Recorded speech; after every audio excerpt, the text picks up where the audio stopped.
et ça, c'était quand même en 2014, donc il y a assez de temps, de qui est passé depuis, et en fait, moi, dans l'idée, après ça, je voulais, devenir développeuse d'outils RH. Mais, sur le marché, à cette époque-là, c'était pas encore, enfin, je veux dire, la casquette RH plus développement informatique, c'était pas du tout, enfin, on l'envisageait pas comme ça, en fait.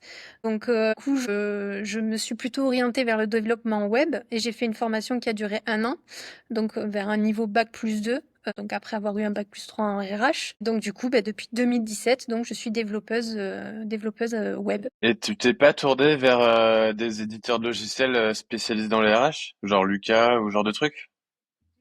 C'est? J'ai postulé, oui, mais non, les profils débutants n'étaient pas acceptés. Ouais. Comme quoi, c'est toujours ça, ce sujet des débutants. Euh, c'est de pire en pire, on est Oui, c'est de d'accord. pire en pire Mais parce que j'ai eu quand même beaucoup de chance en 2017, j'ai trouvé très rapidement. ok, donc VBA. Après, t'as fait une formation pour poursuivre le dev et c'est là où t'es parti sur le .NET ou il y a eu d'autres trucs entre-temps. Alors, j'ai commencé avec de l'AngularJS. Et moi, j'y ai échappé. Je sais pas comment vous avez fait, vous. J'ai commencé donc avec de l'AngularJS. Il était normalement prévu que je fasse du full stack, sauf que le besoin dans l'entreprise dans laquelle j'étais, malheureusement, était plutôt axé sur du front-end à ce moment-là. Et j'ai pas accroché avec ce framework. Donc, ben, AngularJS.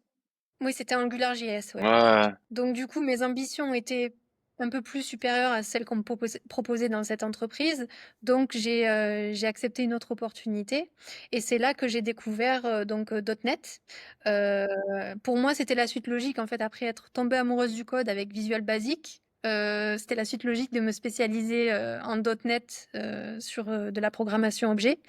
.NET et C Sharp. Et donc du coup, j'ai commencé tranquillement en 2018 avec du .NET, du C Sharp, et je suis revenue vers de l'Angular dans des versions un peu plus récentes. Je crois que c'était la version 7 ou la 8 quand je suis revenue. Et voilà, et c'est les deux technos sur lesquels j'évolue depuis donc 7 ans pour .NET et 5 ans sur Angular.